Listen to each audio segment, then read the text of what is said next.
মেলা থেকে যারা রয়েছে আপনাদের সকলের কাছে তরুণ সংঘ বাবুর পক্ষ থেকে সাদর আমন্ত্রণ জানাই। প্রত্যেক বছর আমরা চেষ্টা করেছি সকলের জন্য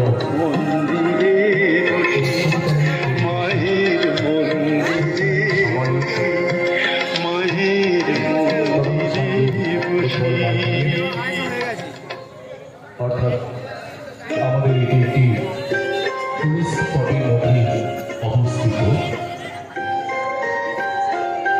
এই সুন্দর প্রাকৃতিক পরিবেশের মধ্যে শীতের মাত্র নিবিড় হাওয়া মনকে প্লাবিত করবে এমন এক সন্ধ্যা আপনাদের কাছে আমরা উপহার দেওয়ার চেষ্টা রেখেছি।